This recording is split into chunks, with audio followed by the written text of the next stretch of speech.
Delhi construction club में IDBI bankers ने संगोष्ठी कर अपनी बातें रखी और बताया, जो आप वीडियो के माध्यम से आगे देखेंगे। वो अगर देखा जाए तो आज नहीं कल गवर्नमेंट को इसके बारे में जरूर सोचना होगा। आज जो IDBI बैंक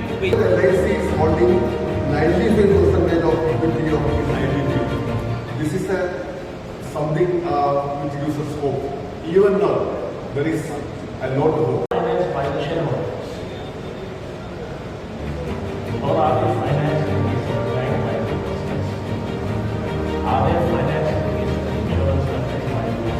ये मुद्दा मूलतः नीति का मुद्दा है और ये गवर्नमेंट डबल स्टैंडर्ड बात करती है। एक तरफ सेल्फ रिलायंस की बात करती है और दूसरी तरफ धीरे से बैंकों को विदेशी लोगों के हाथ सौंपने वाली बात करती है। लेकिन आम आदमी को गुमराह किया जाता है, कभी मंदिर के मुद्दे के ऊपर, कभी कश्मीर के मुद्दे के ऊपर, या कभी प्रयागराज या कुंभ के नाम के ऊपर उनको भ्रमित किया जाता है। लेकिन मुझे लगता है आने वाले दिनों में जो फाइनेंशियल क्राइसिस है, वो क्राइसिस धीरे धीरे वो परपेचुएट होने वाला है, वो क्राइसिस एग्रीवेट होने वाला है। वो अगर देखा जाए तो आज नहीं कल गवर्नमेंट को इसके बारे में जरूर सोचना होगा। आज जो IDBI बैंक को बेचने वाली बात है, पहले तो भैया गवर्नमेंट कह रही थी कि पूरा पब्लिक सेक्टर बैंकिंग प्राइवेटाइज करेंगे। बाद में उन्होंने कहा फर्स्ट फेज में हम 2 या 3 बैंकों का निजीकरण करेंगे, और अभी गवर्नमेंट ये कह रही है कि हम सिर्फ IDBI बैंक का निजीकरण करने जा रहे हैं।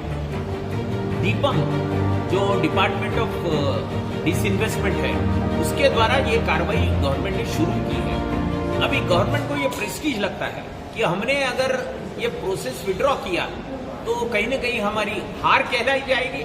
मुझे लगता है आम आदमी का हित अगर सामने रखा जाए तो इस IDBI बैंक को प्राइवेटाइज करना ये आम आदमी के हित में नहीं है।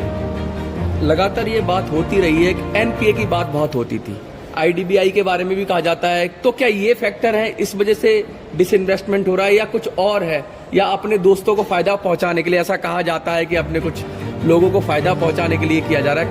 असली रीजन क्या है? पॉलिसी वाइज तो आपने कहा जब बैंकों का राष्ट्रीयकरण हुआ तो किस लिए हुआ था कि देश की संपत्ति है। सिर्फ NPA वाली बात भी नहीं है। हाँ। विलफुल डिफॉल्टर्स भी 800 से ज्यादा है। विलफुल डिफॉल्टर इसका मतलब जानबूझ के जो पैसे वापस कर सकता है वो जानबूझकर पैसा वापस नहीं करेगा। तो आप लोग तो बैठे हो बैंक के अंदर, आपको तो पता होगा कौन कितने पानी में। ये तो उनकी वेबसाइट पे भी उनको पब्लिश करना पड़ता है। अच्छा। उसकी जो लिस्ट है वो सिबिल के वेबसाइट पे भी मिलेगी, IDBI के विलफुल डिफॉल्टर्स कितने हैं। हाँ। तो पहली उनकी जिम्मेदारी बनती है कि उनके अगेंस्ट क्रिमिनल प्रोसिक्यूशन इनिशिएट करना चाहिए। आज मैं महाराष्ट्र से बिलोंग करता हूँ। महाराष्ट्र में 1 लाख रुपए का कर्जा वापस नहीं कर पाया, इसलिए फार्मर सुसाइड कर रहा है। और यहाँ करोड़ों रुपए बैंकों को डुबाए हैं।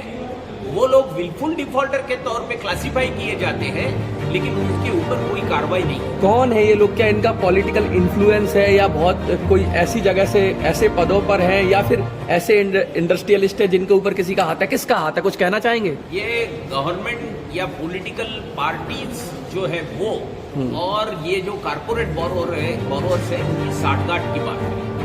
और अभी कुछ बातें तो ये इलेक्शन का जो फंडिंग था तब अनफोल्ड हुई थी।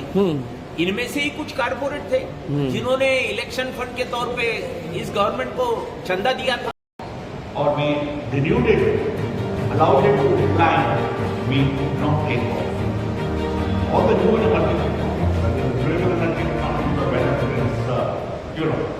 electronics, semiconductors and so on, etc. We are expecting foreign firms to come and develop our productive capacities. Please forget it.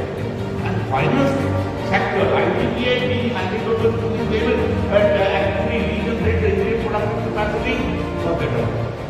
We are on the path to not only destruction, we are on the path to actually make our country a slave. We are going to be recolonized. We are on the path to recolonization. I have a lot of evidence. Out of 124 sectors today, done on the basis of national industrial classification of classification. 107 sectors value of output you will see it is dependent on imports. We are an import dependent country. We have in the last 3 or 4 decades our industrialization is really produced only dependence. Proper production is CKD, either or SKD, that been knocked down. And just assembly, the screwdriver. That does not generate any forward and backward linkages. That does not generate even collaboration with the research institution. In every area there is a belief, and particularly in this particular norm. After the COVID experience, if you look around, we have the slogan back of Atmanirbhar Bharat. Atmanirbhar Bharat was stopped only when Nehruvian state actually started its journey on industrialization. This Atmanirbhar made in India, selling to foreign firms or to even domestic firms for the world. And what do? You give them through production linked incentive scheme money on platinum. Micron, for example, where 70% of the cost of the project is borne by union government and the state government. And we have no ownership. And what they are doing? They are doing what is called the last stage of the testing of the chips. And when you assemble it, you package it, you require of testing it first. And you have to, what are defective, you have to eliminate them. That's not the most important, the critical investment which would allow you to perform. The whole process of development, productive capacity. There will be expansion. Apple has generated already handful some jobs, and also the exports have grown. Or are they financed in the case of a bank by the investors? Are they financed in the case of an insurance company by the insurance premium? And the risk and return calculus, which makes someone deposit money in a bank account, is very different from the risk return calculus that makes someone invest in the share of the entity. So should these entities be run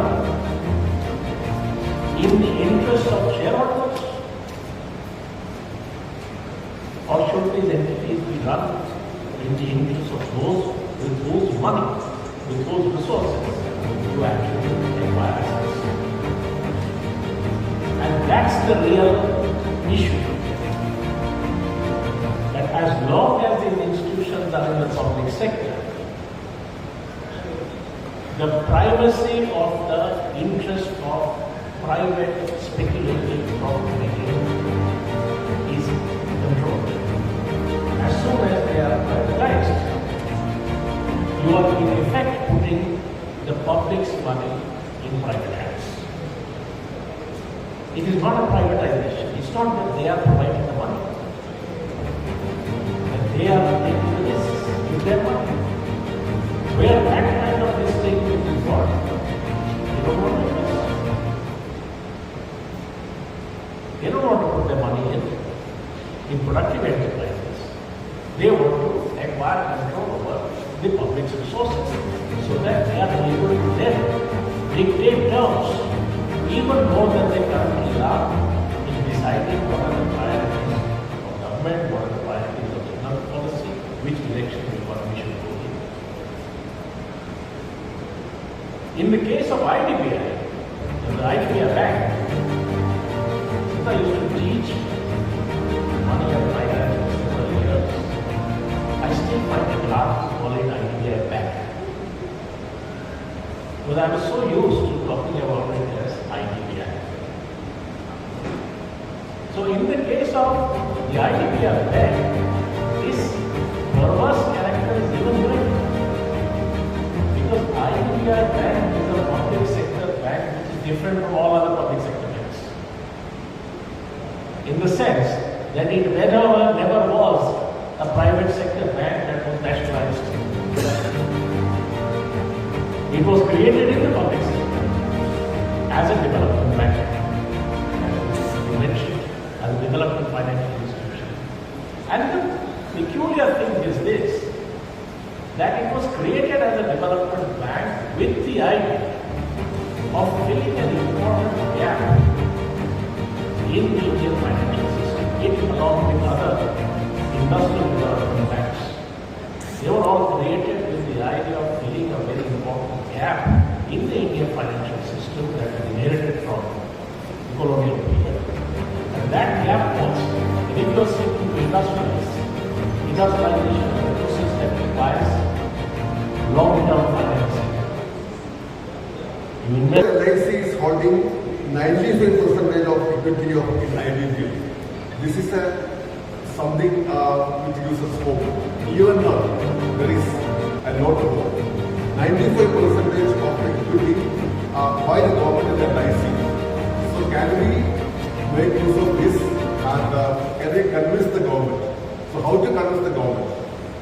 Continuous mounting pressure is the only way. For that, as a parliamentarian, what we can unfortunately, the left, so as to say, is used to a very, what is to say, I can say it's a ridiculously low issue, but it's not a present force in the Indian parliament. Whatever it is, 12 only, CPI, CPM, and what comes. And I'm not saying that the left is only chapter of the 11%. There are other parties and organizations that are trying Anyway, we have to put a joint fight against these policies. And one thing more, recently we had a discussion in the parliament on banking rules, financing rules. While replying to the discussion, Honorable Union Finance Minister stated that during this decade, the one between 2014 and 2024, the 10 years, between this 14 and 24, she claimed that 3,94,000 posts were created in banking sector. So to strengthen the banking sector, state that it is the intention of the government to strengthen the sector. And how? We have created this much of posts. And the division also stated, Canara Bank, this much. Union Bank, this much. PNB, Bank of Baroda, State Bank. All banks they were one. And the posts created each and every bank was stated by them. But finally what happened?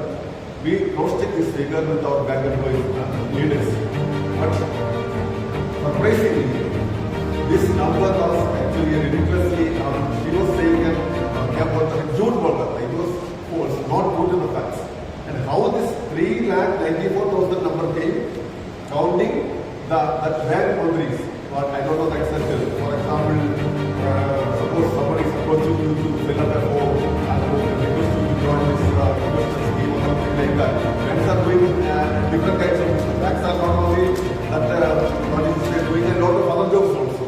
Even non-banking things are doing by the banks more. So if you count these agents, commission agents and others, then it may be aggregate total 3,94,000. This is the style of the government.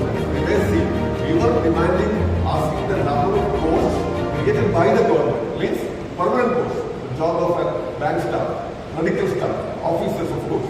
So altogether how many posts are created? Like the reply was